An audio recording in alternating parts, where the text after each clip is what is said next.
everyone will find a seat. We're going to get started. Our first lecture is with Dr. Andrew Cook. Dr. Andrew Cook is our resident expert, a national expert in endometriosis and pelvic pain. This is one of our more frustrating topics in gynecology, both for the patient and the practitioner, because it's so very complex. And so Dr. Cook, over the years, has really honed his expertise in the management and is well known both locally and nationally. So, Dr. Cook. Thanks, Angela. All righty. So, like Dr. Pollard was saying, this is a very complex subject. I've been doing this about 30 years, and I've been witness to, quite frankly, some pretty horrendous pain and suffering. And I think it's gone under the radar for a long time. And so I'm here really to share some of my observations and things that I've seen and learned over the years. And hopefully, with time, we continue to learn and provide better treatment, because I certainly don't have all the answers, and there are situations where we're still working to try to help these people out. At the same time, I think that as we've evolved our knowledge over the years, there's a lag between what's kind of state of the art and what is going on out there with the average situation. And I'm not, so I think it's, on one hand, I don't like to bring up controversial subjects. On the other hand, as a person who has an opportunity to be a voice for women with endometriosis and pelvic pain that don't otherwise have a voice, I think it's important to have a discussion. And so I'm not coming here pointing blame or fingers, but to have a discussion about a complex situation. And so with that, so today we're ambitious outline here over the next 30 minutes, so I'll try to, we're going to cover what is endo. I'm going to speak as if people have never heard of this. What are the symptoms? What's the problem with the medical system? Diagnosis, treatment, some of the challenges with the treatment. And then really, is endo two different diseases? We kind of have a pure endo, only the implant, you treat it, they're better. And then these associated conditions that tend to fall under the umbrella of endometriosis that may or may not actually be part of it. We don't completely understand how it works, so it's open to discussion. And with these associated conditions, often challenging on many levels and really are not treated well by traditional Western medicine. And so we'll go through, but for a combination of factors come together, we really have inadequate treatment of endometriosis. And what happens is we're turning a semi-acute situation into a chronic problem. And with this inadequate treatment then contributes to trauma. And this severe trauma contributes to physical changes with long-term health consequences. And then the healing from endo often requires healing from trauma, which hasn't necessarily been addressed. And then we'll talk about the characteristics of a healing relationship, one of the strong suits, I believe, of this hospital. And then finally, a discussion of what it really means to have endometriosis. So the definition, the medical dictionary definition, is where we have tissue similar to the endometrium, the inside lining of the uterus that exists outside the uterus. And it's a huge problem. It affects 1 in 10 to 1 in 15 million, 7 million in the US, and 176 million women worldwide. And this is a picture of inside the body. The inside of the body is lined by what's called peritoneum. We don't have skin inside, but this is kind of like saran wrap that lines the inside. And these are some pretty obvious lesions here of endometriosis. And they actually have a whole range of different appearances. Some are very difficult to see, and some are easy. But this is an example of what it looks like. So the basic symptoms of endometriosis: pain and infertility, painful periods, pain for intercourse, pain with bowel movements. Those are kind of the three basic symptoms that endometriosis is known for. So a history of a woman with progressive painful periods, a high likelihood they have endometriosis. About 40% of women with endometriosis have problems conceiving. Now, in addition to those basic symptoms, we have headaches, pain with urination, fatigue, abdominal bloating, nausea, and the list really goes on. But, you know, for example, fatigue, you can see 87.3% of patients severe grinding fatigue. It's not that they didn't get enough sleep last night. And so one problem is pretty pervasive misinformation about endometriosis. And if you see here, this was from a bulletin from the president of American College of Obstetrics and Gynecology of March 2017. And in that publication, they define endometriosis as the lining of the uterus growing outside the uterus. That's not correct. It is not identical. It is very similar, but there are subtle and important differences between them. And so if we have our president of our medical society that cannot even define endometriosis correctly, it's concerning. And then in a survey, almost 2/3 of general OBGYNs were uncomfortable diagnosing or treating endometriosis, and as many as half are unfamiliar with those 3 basic symptoms of endometriosis. So again, it's not a blame, but it points to the fact that the physicians going through training are not getting sufficient information and correct information on this disease. And we all kind of kid how long you've been in school, 102 years.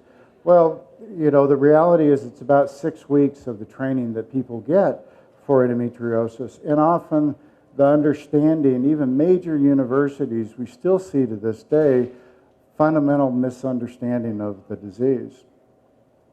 And so this, I posted a thing on Instagram yesterday. Tell me what different things you've been told about your endometriosis. And in 8 hours, I had almost 100 responses.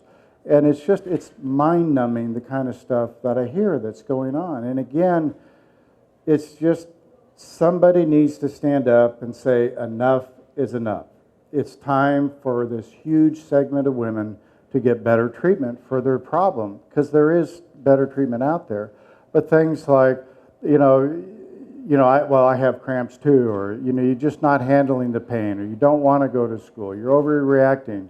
This one just this past week was told, well, you're 25 years old, you're too young to have endometriosis. It's like, that's not based in science. It's been documented well down into the low teens and even preteens. And this one we see a lot. You just need to have your uterus and ovaries removed, because the concept is you have estrogen, you don't have estrogen, you're not going to have endometriosis. There's a couple of problems with that. One, if you do a hysterectomy in a 23-year-old, take her estrogen away, you got to give it back, or you're risking osteoporosis and vasomotor symptoms. But even with that, I presented at one of the national conferences a couple of years ago, a transgender patient post surgery, so no estrogen, a high dose testosterone, supposedly hormonal desert that's impossible for endometriosis to grow, and it was there in 6 or 7 biopsies. And the issue is endo can produce its own estrogen.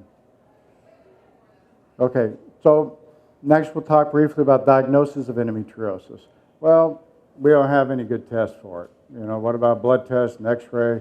There's different things that some people will show up on, but majority of people, you can do all these tests and they're normal. And the patient looks normal on the outside. So it can be hard to convince that there's really something horrendous going on. Now, having done this for 30 years, it's just like I say, if you hear a motorcycle or a car, or you hear a duck, you don't have to see it to know what it is. And I've heard the pattern enough over the years that just an accurate history, really a screening test, we want 90-95% screening rate, and that gives us this. So a history then will allow you to do a laparoscopy. Laparoscopy, the belly button surgery, where you look in through and look inside. And that's the gold standard, and it can be very accurate. However, it is very dependent on the skill of the surgeon. So if it's done properly, meaning the laparoscope, it's near contact laparoscopy, where you get in close and look, it magnifies so you can see the subtle disease. It's very accurate. But often the basic approach that's needed for doing a diagnostic laparoscopy is not done. And so what happens, I see all the time, people coming in, I was told I don't have endometriosis, I had the surgery. And the problem is it wasn't done thorough enough to find it, and then you find it and take it out, and people do better. Now, for treatments, we have two basic categories, hormonal and surgical. The hormonal, we have big pharma pushing the paradigm that basically estrogen is evil, and if we get less estrogen, people are going to feel better. Again, the problem is endo can make its own estrogen. But so there's a gradation. If you have a patient that says, well, I have a day or two a month, my periods are pretty bad, I really can't get up and do what I want, birth control pill often helps with that, to decrease the amount of the pain. Or on a continuous basis to get rid of a period, so where you're not having that. Now, we're not curing or getting rid of the disease, but we're getting the symptoms under control. The more powerful, what are called GnH agonists, shots and pills more recently, put a patient into medical menopause. And in my experience, often the symptoms, the side effects are worse than the improvement. So it is an option. It is an option to be discussed. The problem I have is often the side effects are worse than the benefit. And we always have to look at any medical treatment, are we reaching that? And it doesn't cure it. It's a palliative or a control symptoms. Now the surgical option, there's two basic kinds of surgery out there. There's the outdated cautery burning surgery. This is the most common surgery that's being done out there. It's easy, it's quick, but the cure rates are very low and the recurrence rates are very high. And as we get to know more about the endometriosis, there was a new study in July showing how does endometriosis cause pain, and we really don't have time to go through it, but we're leaving all that behind with this kind of approach, spot treatment. And because endometriosis, it's like if you dropped a pepper shaker on the floor and it bounced and you had little clumps here and a few grains there. Well, from a distance you may not see them all, but you walk in and you feel those little grains on your feet. And so just like if you had a mole that was going bad, you know that the doctor wouldn't just burn the tip of it or cut right around it. You can do wide excision to get around all the disease and get it out. And with this wide excision, the cure rates are 80 to 85%, meaning the chance of those implants coming back are only about 15%. And that holds pretty much across the country. Oops. Okay. So this was a presentation in 2005 at the 9th World Congress on Endometriosis, and a pretty large number of patients, 5,500. And you can see the dismal outcome of the spot treatment of endometriosis. We really, had only 4 very effective, 4% moderately, and fully 70% no improvement in symptoms. And thanks for El Camino, we have a IRB-approved data research that we've been collecting our outcome for over 15 years. And this is our data. It's representative of other specialists. The problem with the word specialist is there is no specialty in endometriosis, one of the most complex diseases. We really need a specialty in this where you can devote full time. As I say, I'm certified to deliver high-risk babies. You would not want me doing that. So not my area. But on average, my first surgery is their 4th or 5th. And of these, half fully get 90 to 100% better, average improvement 70, and reoperation rate about 17%. We estimate the recurrence rate about 15. Actually, our data shows much lower, but we don't have everybody for follow-up. And again, pretty much in line with other national and international studies. So one of the problems with endometriosis is that the system, it's not the doctors. They're good people, they're good doctors, they're good surgeons, but the system is broken because what's being taught out there is out of date. And so, and then the next issue is beyond these. So, okay, we get all the teaching done correctly, we get the treatment implemented correctly. The next step is the complexity and the wide range of medical conditions associated with endometriosis. And from a traditional allopathic, traditional Western medicine differential diagnosis, you can see there's a long list of different conditions that may overlap with endometriosis. And so endometriosis can cause pelvic pain. It's a major cause of pelvic pain. It's not the only reason people have pelvic pain, and so you have to start looking at all these different issues, and you can see this really transcends a lot of different specialties in the normal practice. And then if that wasn't enough, we get into all these other comorbid issues that are just a huge range, and things like chronic intracellular infection, chronic Lyme disease. Well, there's a can of worms. You know, I mean, as far as controversy and what's real and what's not. About 12 years ago, I coined the term MultiSystem Dysfunction.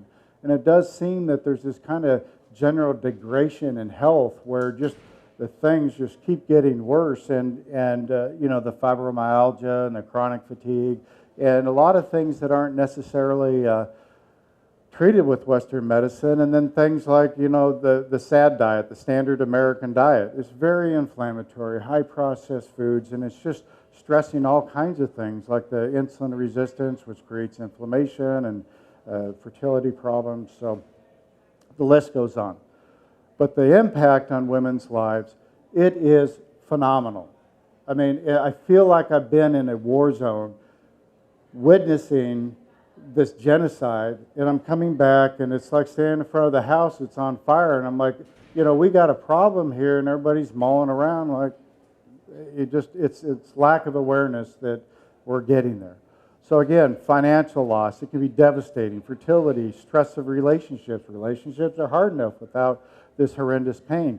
Pulls in intimacy issues. Invalidation is a huge, huge problem with these patients, because they know something's horribly wrong inside, but yet they look okay on the outside, and they're being told they were treated and they shouldn't have pain.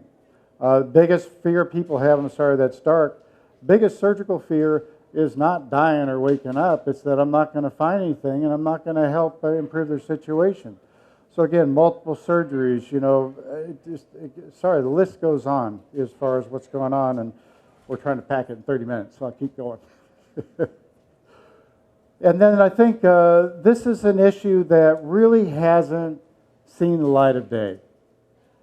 You know, I mean, even nowadays I hear physicians talking about, well, she just may be stressed, and I don't know if this is really it. I mean, you get all this kind of, these are kind of complaining, histrionic women, and, you know,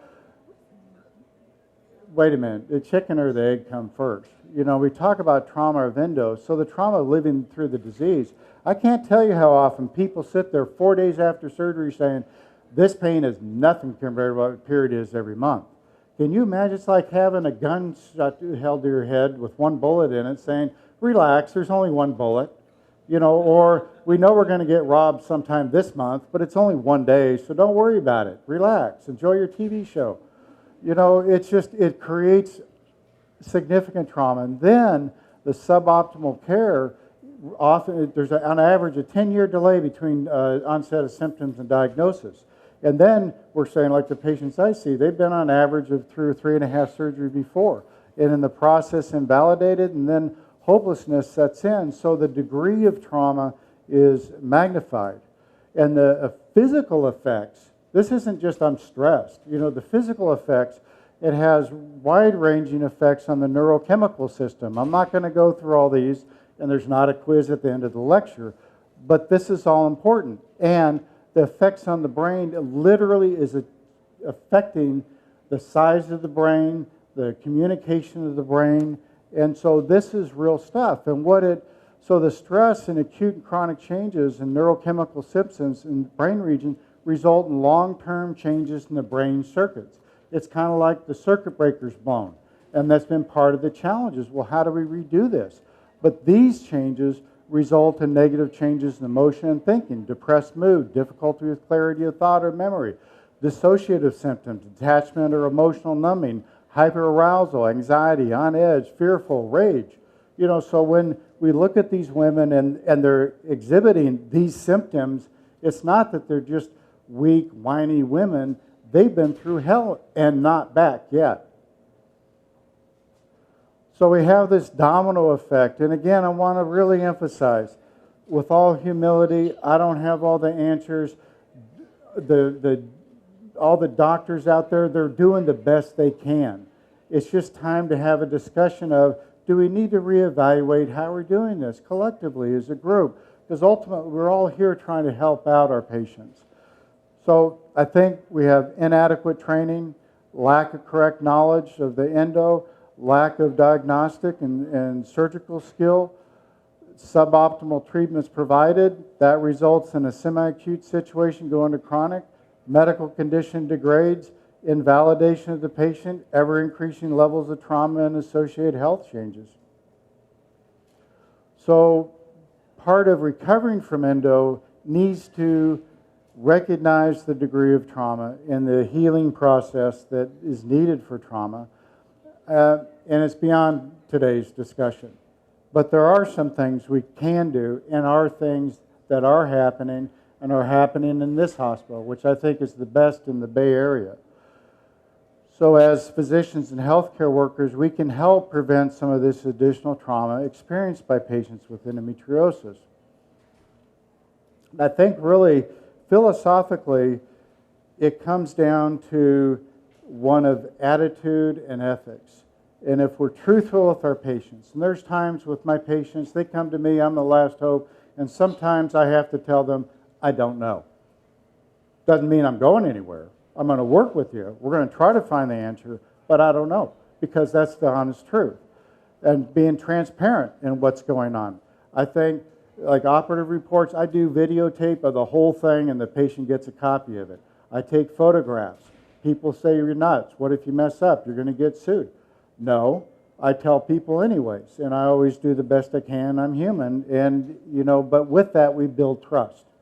And so along these lines, there was a study that I found interesting. It characterized what constitutes a healing relationship.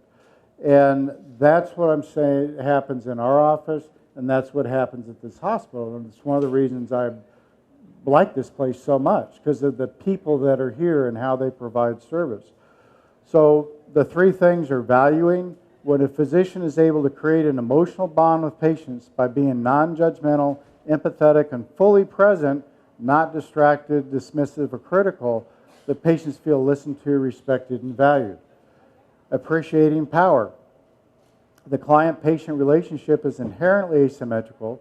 The physician has more power and knowledge in medical matters, but consciously manages his or her power in a way that is most beneficial for the patient. And I got to say at this point, I tell women, trust your bodies, trust your gut, because I don't live with your body. You do every day. You're not a physician, but you know what's going on. Abiding refers to the physician's care over time, showing commitment to the patient, letting them know they will not be abandoned. Patients then relax, trust both their doctor and treatment. I had a new MA several years back, and I could hear her on the phone. And when she got off, I said, what are you most concerned about? She said that I know what I'm talking about. I said, what do you think the patient's most concerned about? I'm not sure. I said, she's afraid you're going to leave, that you're going to say, you know what, that's one complaint too many, you are nuts, and we're not going to provide you treatment anymore. So again, this is a big part of knowing, you know what, we're going to go through some rough patches, but as we do, we're going to do it together. And when we see these three characteristics of healing relationship, we have trust, hope, and a feeling of being known. And that's where healing occurs. And that's, again, part of this health fair. It's not just throw drugs and pharmaceuticals at people. We need a multidisciplinary approach to how we really integrate and reconnect with our body. True health, not just disease management. Healthcare is not a lack of pharmaceuticals. And how do we integrate all these different paradigms to truly regain our health? So, we've briefly touched on the definition, the symptoms, some of the problems with the medical system, diagnosis, treatment, the surgeries. Are we really dealing with two different diseases? The challenges provided by those, trauma, how the trauma can have long-term health effects, and then characteristics of healing relationship. And finally, I'm going to go through a few slides here of just really a description of what it really means to have endo. And I wrote this years back because I've probably seen and treated more endometriosis patients than probably half a dozen people on the face of the planet. And so just watching what these women are going through behind the scenes. So quite frankly, this does not convey what it's like for women to have this disease or how it truly impacts her family, her career, her sex life, her ability to live in very basic ways. In reality, this disease can be like having tens or hundreds of excruciating, painful blisters covering the inside of the pelvis. Pelvic pain and fertility are the two most common symptoms of endometriosis. For the lucky ones, the pain lasts just a couple of days during their period. In the worst case, the pain is 24/7. The fact that women with endometriosis look fine on the outside can cause even well-meaning people to doubt the severity of their pain. Most women begin to have pain in their teenage years, sometimes even starting in elementary school. While similar in timing, this pain is completely different than normal menstrual cramps. It is not uncommon for these girls to miss several days of school each month from cyclic pain that can exceed the level of pain patients experience even after major surgery. A lack of awareness of the disease can leave these girls without a correct diagnosis and support from their physicians. This in turn can lead to a lack of appropriate treatment for the pain and invalidation of the patient's situation.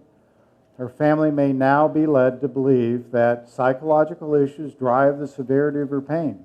In this tragic situation, she is effectively held prisoner and tortured by her own body in broad daylight with no one who fully understands her situation or who can effectively help her. The symptoms usually progress as she matures into a young woman. Both the severity and the duration of the pain typically increase. Initially, most days each month are pain-free, but the number of these pain-free days is slowly replaced by an increasing number of non-functioning pain days. The unpredictability of the increasing number of pain days makes it challenging to maintain a functional life. It becomes increasingly difficult for her to make plans for a future date, as it becomes more likely that it will be a pain day. She will not be able to follow through on her commitment for the activity. Endometriosis can take away many additional aspects of a normal life. The days of feeling like a vibrant, desirable woman are long since gone. Acting like the loving, compassionate woman, mother, and partner that she truly is becomes more and more difficult. The stress on family relations is common and real. Even at this stage, most women fight the disease, refusing to let it completely take over their lives. You would most likely pass right by them in public, having no idea of the devastation with which they're dealing. Most of the time, they get up, put on a brave face, and do their best to live a normal life. The medical definition of endometriosis does not even begin to describe the reality of what it means to have endometriosis. The next time you hear about endometriosis, remember how devastating it can be. If you have a loved one, friend, or coworker who suffers from endometriosis, please remember to treat them with respect and compassion. You can, for more information, there's actually a lot of videos and information on Instagram as well as our website. We got the books. You can sign up for email list and plenty of other places on Google and whatnot. So thank you. I appreciate the privilege to speak with you and share some of my thoughts.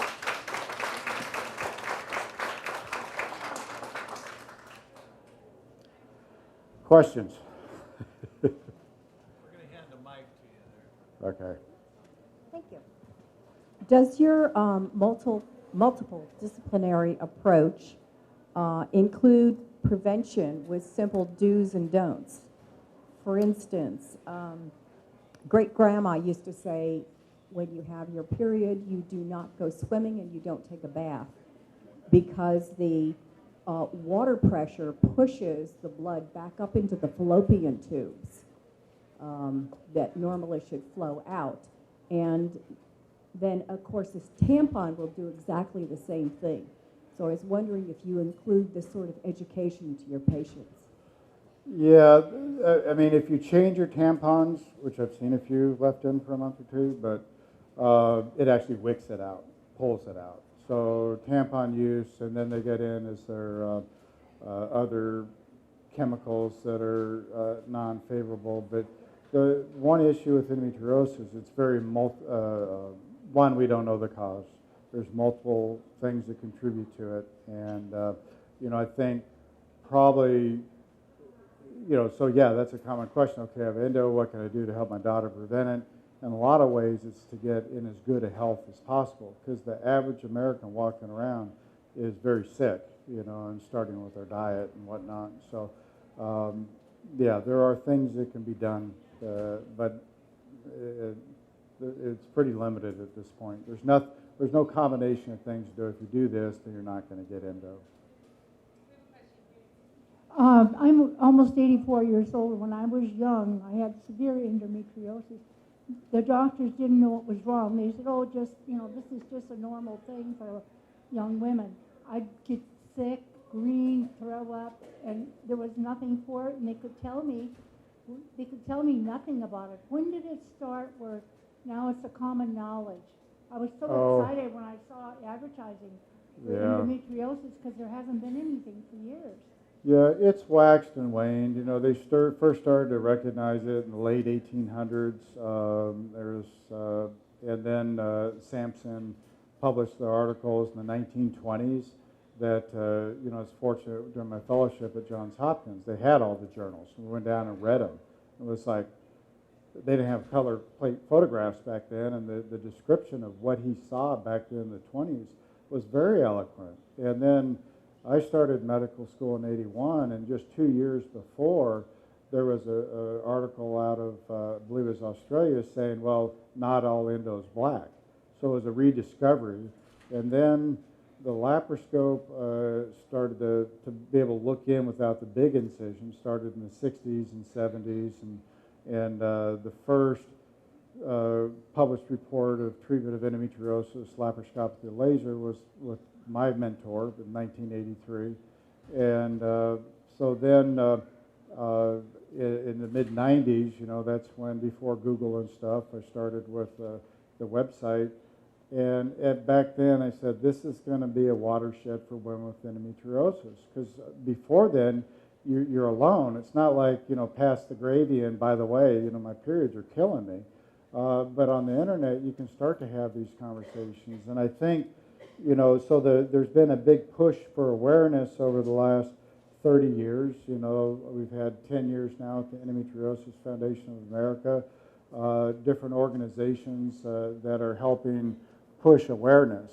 And I think, again, we're starting to see a real change, over the last 5 years with awareness, mainly through the internet. I think, to try to get improved quality of care is going to be grassroots by basically patients saying, no, I demand better treatment. And I understand, and that's part of what I try to do, is just to educate, because I think knowledge is power. And so it's been a slow process, and we're kind of at the point in time now where a lot of people understand the word endometriosis and how devastating it can be, but I think we're at a juncture where the reality is it's seen as a chronic, lifelong disease, but it doesn't have to be, in at least a significant portion of patients. And then, moving past to this real integrative aspect, saying what constitutes true wellness. I mean, a surgery can remove disease, but lack of disease doesn't mean somebody's well or healthy. So it's been a slow process, to answer your question, but we're getting there. Yes, follow-up question. In mature years now, does it still have an effect? Does that still, after you've gone through menopause, is it still, I didn't know it had all these side effects. I was wondering why I was so weird. Yeah. Well, After as menopause? I've had patients say, oh, good, I have endo. You mean I'm not crazy? I said, well, I told you I had endo. But, but no, it's a good question. And part of the question of, well, what percent of endometriosis produces its own estrogen and persists through menopause? They did a large study out of Germany, 42,000 patients. They looked at age stratification of the endometriosis and 5-year increments, and basically 17.9% was over 45, and 2.9, about 3%, was over age 55, and the oldest patient diagnosed was in the 90 to 95 age group. But if you've made it through menopause and things are going well, then you're probably free and clear. Great, thank you. All right. Yes. Yes. Oh, thank you, Dr. Koh, for your information. And I would like to hear from you a little bit more about the screening test. You talking about like the annual pap screen and Yeah. pelvic The test. screening test, well, the problem is, ideally, we would want a blood test. There is a test called a CA-125 that's elevated in some patients with endometriosis, but the problem is if you do it on 100 people, the percent's pretty low that have a positive one. So you cannot use it to diagnose it. If it's positive, you could use it to follow disease activity after treatment. And then you say, well, what about an ultrasound or a CT or an MRI? Again, and we didn't really have time to go through it, there's non-invasive disease, that's probably the majority of cases. You can't see that. Invasive disease, you start to get chocolate cysts or different things that are large enough to see in an ultrasound or CT or MRI, then you can say, well, it looks like we have invasive disease. And they're working hard and heavy on a blood test to diagnose endometriosis. It's not there yet. There's some preliminary research going on, but we're still years and years off. And so that's where my argument is, if you sit down and you listen to the patient, you can get a pretty good idea. And if, birth control pill, if it's well tolerated, which it's not with everybody, but if it is and we get, the results we want with that, then fine. Maybe you have endo, maybe you're not, but right now things are okay. So it really depends, because ultimately the only true way to diagnose it is surgery, to look inside. And so is it warranted? Well, it's kind of like doing a colonoscopy. Yeah, it requires an incision, but to just look, it's a couple days and you're recovered. But the vast majority of cases, if we're standing there looking at it, it's like, well, fix it before you wake me up. So, you're welcome. Hi, I'm wondering if you can recommend any conferences or symposiums that focus on this topic for people who have endometriosis and want to learn top-notch new information. Yeah, they're probably the leading nonprofit at this point is Endometriosis Foundation of America. There's the Endometriosis Association, the EA, and there's a fair amount of good stuff online. Again, there's just a trove of information on our Instagram and stuff that's trying to be helpful and guide and direct people. So, and again, the books, there's several books out now. I have my books. There's some others by some of the leading experts that help review it and can give you a little different point of view. With the new procedure that you're doing now, are women able to conceive better? Back in my day, I wasn't able to conceive. Yes, is the short answer. We didn't even go in. There's the staging system, which actually doesn't predict anything, but a local physician here, Dr. Adamson, who recently retired, did come up with, about 10 years ago, published what's called the Endometriosis Fertility Index. It's a 0 to 10 score that predicts patients that have been trying to conceive, can't conceive, have surgery, what's the chance over the next 3 years, with a pat on the back, no doctrine for fertility, what's their chance of getting pregnant. And the bottom line is if you're young, you have good egg quality, you haven't been trying forever, and your tubes and eggs are okay, 3 out of 4 people get pregnant after surgery. Recent analysis of our data for our fertility patients, with up to 19 years of trying, 40% are pregnant within 5 months after surgery. So, Great. I'd like to know if there's a genetic connection to this. yes. And also, is it possible to have endometriosis and PCOS at the same time? Absolutely. So the first question is it genetic? Yes, there's an increased likelihood if you have a genetic relative with endometriosis, but it's not like blue eyes and brown eyes. I mean, it just slightly increases the chance. As far as PCOS, you're getting to a subject near and dear because it really comes down to insulin resistance. And where's Vito? Is she here? Oh, they were saying, so I have insulin resistance, and if you saw a picture of me 7 years ago, you wouldn't recognize me. It's like, that boy's headed for the pine box. and I finally cleaned things up. But that's at the core of a lot of inflammation. And with our current food supply, it is just totally stressed out the system. Because what it amounts to, insulin resistance, is prediabetes in its worst form. Then you get type 2 later in life and all the associated problems with it. So it's something we look for and try to make sure we at least inform people. You know, I haven't been through myself. You know, why did it take 50 years to get to the point I was going to follow my own information? Yeah. Well, in our family, the grandmother had endometriosis. One daughter has endo, the other one has PCOS.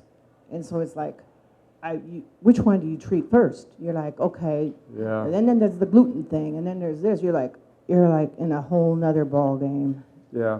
It can be overwhelming, Yeah. you know, and I think that, you know, really for any of us, you know, we want to be healthy. We want to mature emotionally, so the things that stress us out don't bother us anymore, and it's a process. So often it's the low-hanging fruit. So in other words, today, what can I deal with? So one of the physicians recommended that my daughter would get an IUD, and she currently has something in her arm which worked for maybe 6 months. It's supposed to work for 3 years, and it's really gone downhill. Yeah. And so symptoms are appearing again. They're like, "Oh, go get an IUD." And Yeah. so, Well, again, when we get back to the medical treatments, mainly hormonal, so they're talking about implanted hormones. And in general, often if you have symptoms and you undergo hormonal treatment, it'll work for a duration of time, and eventually you get to where it just doesn't work anymore. The IUD, what they're probably referring to is the Mirena IUD. It has progesterone. It actually gives a little lower dose. Often over the first year, a significant portion of women will quit having a period. In my experience, when we come to endometriosis and pelvic pain, people either love it or hate it. So there's a percentage of women, when they put it in, it hurts. And in my experience, if it hurts like that, give it a week or two. But if it's still hurting in a couple of weeks, time to get it out. You know, I've seen people 6 months, a year, just stick with it, it'll get better, and it doesn't. So again, it's an option, and it might work, and if it does, it's great. But if it doesn't, then you have to recognize, you know, this for that person, this treatment is not effective. Mm-hmm. Any other questions? I got this gentleman here. And Then they're going to pull me off. I'd like to preface my question with a statement. My wife and I were trying to have a child 40 years ago, and we were fortunate to... A little louder. Yeah. Closer? Okay. Yeah. Sorry. There we go. Okay. My wife and I were trying to have a child. This was 40 years ago, and fortunately we were able to come in contact with a gynecologist who was very knowledgeable, did diagnose my wife with endometriosis, addressed some issues that I had too, and as a result we're blessed with a child, and we're very fortunate to have that child. Anyway, my question is, you know, since we're talking about cells that normally are in our body but doing strange things, is there any kind of relationship or some kind of ties to cancer? Because obviously cancer is a lot worse in general, but this is, you know, has some kind of, you know, similar behavior patterns in some respects. Right. So just to make sure I understand your question, is there a relationship between endometriosis and cancer?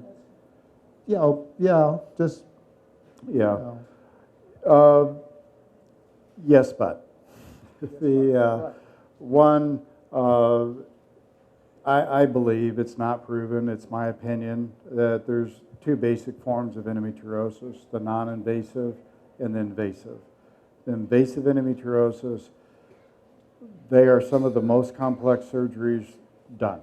Period. No matter what specialty. You know, one of the G1 oncologists here said, you know, Andy, 2 of my 5 worst cases are yours. And so it acts like a cancer locally. It does not metastasize. It does not outgrow function, but and with that, there seems to be varying levels of aggressiveness. So I've had a couple of cases where the pathologies come back precancerous changes in the endometriosis. The general opinion in the medical field is that the risk is about 1% of endometriosis turned into cancer, but the literature is really soft. It's not good, strong literature on that. So the jury's out, but I think there are forms that are very aggressive and can eventually get there. But that's not something to lose sleep over. I mean, even doing this full time for 30 years, I've seen maybe one case. All righty, thanks for showing up. Enjoy.